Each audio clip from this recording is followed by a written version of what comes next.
देखिए आबाद शरीफ का हाल क्या है, ये देख रहे हैं आप, ये कुछ यही हाल है इस वक्त। रिफाइनरी इंडस्ट्री पाकिस्तान में बर्बाद हो गई, लोहा उद्योग पाकिस्तान में तबाह हो गया है, ऑटोमोबाइल उद्योग बंद हो गया है, कपड़ा उद्योग ठप हो गया है पाकिस्तान में, डिफॉल्ट होने की कगार पर है पाकिस्तान। सिर्फ 2 हफ्ते का खर्चा बचा है, अगले 72 घंटे पाकिस्तान पर भारी है। चीन के 500 मिलियन चुकाने हैं अभी, पैसा चुकाए तो मुद्रा भंडार जो बचा है वो भी खत्म हो जाएगा। मुद्रा भंडार सिर्फ $4 अरब का बचा है, आयात के लिए पैसे नहीं बचे, निर्यात लगातार कम हो रहा है, कच्चा माल खत्म हो गया है, तो आखिर बनाए कोई चीज कैसे।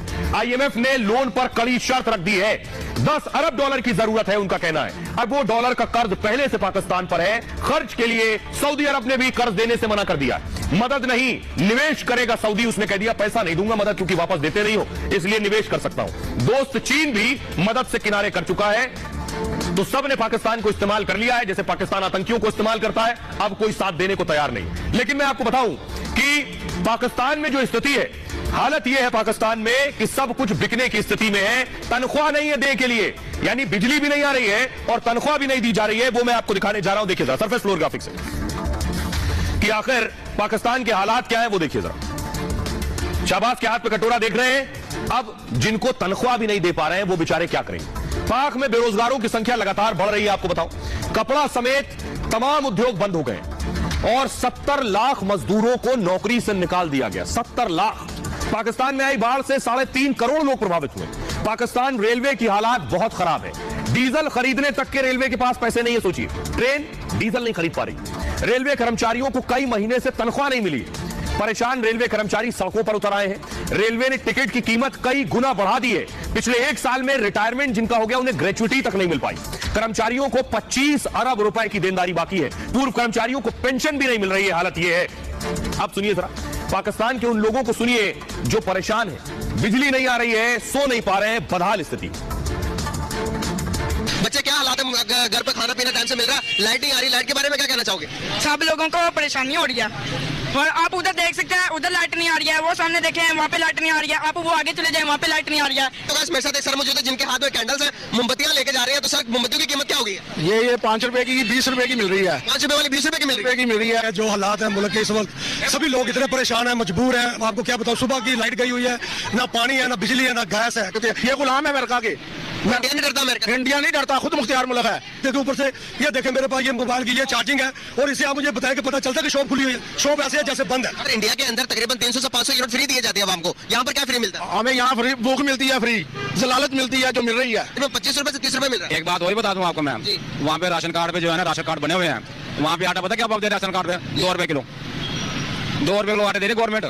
2 रुपए किलो आटा कश्मीर में, सर वो कश्मीर में 2 रुपए की बात करें, इंडिया में जो कार्ड बने हुए हैं। लॉलीपॉप है दोस्तों का भी, मुझे लगता है कि 3 दिन का नहीं है इनके पास, ये हमको बता ही नहीं रहे। वहां हमको एक लाल लॉलीपॉप दिया हुआ है, बस इसको चूसते रहो। आज 10 बजे की टाइम कर दी है, इन्होंने हमारा बेड़ा गर्क कर दिया हुआ है। सोचिए जरा, ये पाकिस्तान के लोगों का हाल दिल है जो बता रहे हैं किस स्थिति में है। अब हालत यह है, कुछ बचा नहीं, ना बिजली बचा, ना तेल बचा है, ना आटा बचा है, ना तनख्वाह बची है, अब परमाणु बचे हैं। और हो सकता है पाकिस्तान ये परमाणु बेच दे, क्योंकि परमाणु ही बनाए हैं और खाए तो जा नहीं सकते ये, तो यही बेच सकते हैं। तो तैयारी ये भी है कि क्या पाकिस्तान अपने परमाणु बेच देंगे, ये परमाणु सब सेल हो जाएंगे, क्योंकि सिर्फ हथियार बनाए हैं पाकिस्तान। ये देखिए जरा, परमाणु बेचेगा पाकिस्तान, रोटी रोटी के लिए पाकिस्तान में मारामारी है, पूरी तरह से विदेशी मदद पर पाकिस्तान निर्भर है। मदद ना मिली तो पाकिस्तान खत्म हो जाएगा। और अटकले, पाक परमाणु भी बेच सकता है जो बनाए हैं। पाकिस्तान लगातार यूरेनियम तस्करी कर रहा है इस वक्त, पूरी दुनिया से पाकिस्तान यूरेनियम पहुंच रही है और यूरेनियम का इस्तेमाल परमाणु बम में होता है। ऐसे में आशंका यह है कि परमाणु बम पाकिस्तान अपने बेच दे, तब कुछ रोटी का जुगाड़ हो।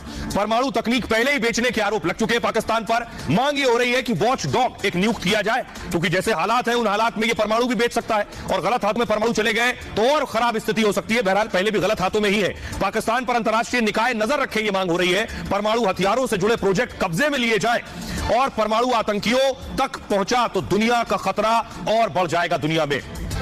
लेकिन अब देखिए पाकिस्तान का मजाक कैसे उड़ रहा है। सोशल मीडिया पर भी लोग मीम्स बना रहे हैं। पाकिस्तान में जो हालात है, बिजली नहीं आ रही है, उस पर लोग क्या क्या कह रहे हैं वो देखिए जरा। जैन अली लिख रहे हैं, किसी आईटी एक्सपर्ट ने लग रहा है शहबाज को सलाह दी है कि देश को कंप्यूटर की तरह ऑन ऑफ करते रहो तो शायद रीस्टार्ट हो तो ठीक हो जाए दोबारा। मुबारक लिख रहे हैं, शायद पाकिस्तान में मार्शल लॉ लग गया इसलिए सारे देश की बिजली बंद कर दी है। असद ने लिखा, मुल्क को ऑफ करके ऑन कर रहे हैं, शायद चल जाए। अजरहा ने लिखा है किस्त अदा नहीं की है इसलिए आईएमएफ वाले इनका मीटर भी उतार ले गए बिजली का, इसलिए लाइट नहीं आ रही। आदिल गौरी ने लिखा न्यूक्लियर प्लांट उड़ाने आए थे, लाहौरिये ने गलत रास्ता बता दिया। दरअसल दुश्मन ने इलेक्ट्रिक पावर प्लांट उड़ाकर चले गए, न्यूक्लियर प्लांट उड़ाने आए थे और इलेक्ट्रिक प्लांट उड़ा गए। अरीशा ने लिखा फोन की 100% चार्जिंग सबकी नहीं होती। फहद ने लिखा है घर पर जिनके सोलर पैनल है वो कह रहे हैं चांद पे है अपन, यानी जो बिजली आ नहीं रही जिनके पास सोलर पैनल है वही खुश है इस वक्त। आइए आपको सुनवाता हूं, शहबाज शरीफ खुद कह चुके हैं, उनका एक वीडियो बहुत वायरल है पिछले दिनों, मैंने भी आपको सुनाया, जिसमें वो कह रहे हैं कि मैं भीख मांग मांग के थक गया हूं, भीख मांग मांग के अब मुझे शर्म आने लगी है। वो उनका वीडियो वायरल है, सुनिए एक बार। 2 दिन पहले यूएई से होके आया हूँ, वहां पर यूएई के जो सदर हैं मेरे भाई जनाब मोहम्मद बिन जायद, उन्होंने इंतहाई मोहब्बत और शफकत से उन्होंने वो पेश आए। पहले मैंने फैसला किया था कि मजीद उनसे मैं कर्जा नहीं मांगूंगा, लेकिन मैंने फिर आखिरी वक्त फैसला किया और हिम्मत बांधी कि मैं उनसे मजीद मांगू। तो मैंने कहा कि जनाब मेरे आप बड़े भाई हैं और मुझे बड़ी शर्म आ रही, लेकिन मजबूरी है, हमारे मामला माली मामला जो है आप जानते हैं, आप मुझे $1 अरब और दे दें। अब हालत यह है कि पाकिस्तान में जो बड़े उद्योगपति बचे हैं, खराब हालत है, वो भी शहबाज शरीफ और सरकार को जलील कर रहे हैं, कोस रहे हैं कि मुल्क के हालात इतने बदतर कर दिए। देखिए जरा, शहबाज शरीफ के सामने मीटिंग में बैठे तो वहां भी उनकी इज्जत उतार दी। लोग कह रहे हैं अच्छे दिन का वादा महज लॉलीपॉप निकला शहबाज शरीफ का, डॉलर की कमी नहीं, मुद्दा आपकी मंशा का है। $1 का भुगतान था, $2000 रिश्वत देनी पड़ रही है। स्टेट बैंक ऑफ पाकिस्तान नीलामी घर बन गया इस वक्त। प्याज के 75 कंटेनर बंदरगाहों पर ही पड़े हुए हैं। कंटेनरों के लेट फीस लागत से भी ज्यादा हो गई है इस वक्त। $1.6 लाख का आयात बंदरगाह पर अटका हुआ है और हर दिन 80 से $10 बतौर लेट फीस देना पड़ रहा है। सरकार और केंद्रीय बैंक जो है इनके अधिकारी नाकारा हो गए हैं। 5700 कंटेनर अभी भी बंदरगाहों पर खड़े हुए हैं, पड़े हुए हैं। कंटेनर सीमा शुल्क कम करने में भूमिका निभाइए, वहां के उद्योगपति कह रहे हैं। ये हालात पाकिस्तान के। आइए खबरों में आगे बढ़ते हैं, अब भारतीय सियासत की बात करते हैं। मोदी विरोधी जो है उन्होंने कसम खा रखी है, विरोधियों ने ठाना है कि कुछ भी हो जाए 24 में तो मोदी को ही लाना है। ये मैं इसलिए कह रहा हूं क्योंकि प्रधानमंत्री नरेंद्र मोदी भी 24 के लिए मेहनत में जुटे हैं, लेकिन विरोधी भी मेहनत में जुटे हैं, जीतने की नहीं, हारने के और मोदी को जिताने के। जरा सुनिए, राहुल गांधी ने तो खूब यात्रा कर ली, लेकिन ऐसे ऐसे बयान दिए कि अपनी यात्रा को भी नाकामयाब बना दिया। सुनिए जरा उनके एक बयान को। जिस व्यक्ति को आप देख रहे हो वो राहुल गांधी नहीं है। राहुल गांधी आपके दिमाग में, मैंने मार दिया उसको, वो है ही नहीं, मेरे माइंड में है ही नहीं, गया वो गया। अपना नाम लेके बोल रहे, मैं उसको क्या बोले, मैं उसको मार दिया। ऐसे मत, हैरान मत हो। राहुल गांधी आपके दिमाग में है, मेरे दिमाग में है ही नहीं। मैं वो है ही नहीं, फिर तू क्या है, फिर जिन है। ये आपने स्वेटर क्यों पहन रखा है? इसका कारण नहीं है कि सर्दी है, आप सर्दी से डरते हो, मैं सर्दी से डरता नहीं हूं, सीधी सी बात है। 50 साल के हो गए, अब बोले मेरे को सर्दी से डर नहीं लगता। 50 साल में कोई बोलता मैं सर्दी को मार दिया। हाँ, इतना मतलब हैरान क्यों लग रहे हो आप? मुझे कांग्रेस का हाल है,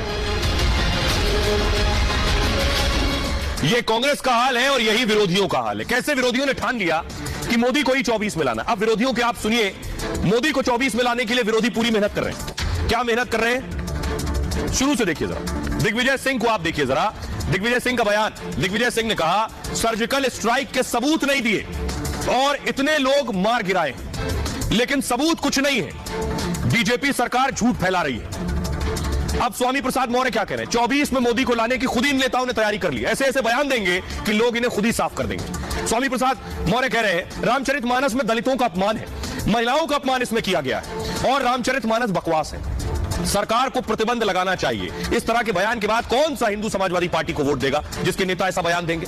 वो वैसे ही कह रहे हैं मोदी योगी हमेशा नहीं रहेंगे, हम मुसलमान वक्त के चलते खामोश हैं, हालात बदलेंगे तब तुमको कौन बचाएगा। तो कुछ करने की जरूरत नहीं है, बीजेपी को विरोधी खुद सारा काम कर देते हैं। मल्लिकार्जुन खड़गे कह चुके मोदी हर चुनाव में दिख जाते हैं, और क्या उनके रावण की तरह 100 सिर है। इससे पहले जेडीयू के नेता चंद्रशेखर कह चुके रामचरितमानस, आरजेडी के नेता रामचरितमानस नफरत फैलाती है, नीची जाति के लिए गलत बातें लिखी है उसमें। जयराम रमेश कह चुके राजनीतिक तानाशाही वास्तविकता बन रही है और एक व्यक्ति को सभी राजनीतिक अधिकार है, संविधान की अनदेखी की जा रही है। यह जयराम रमेश का बयान था। अब आप सोचिए जरा, जब इस तरह के बयान 24 तक देते रहेंगे तो फिर मोदी को कुछ करने की जरूरत ही नहीं है, ऐसे बयान ही चुनाव जितवा देंगे। रिपोर्ट देखिए।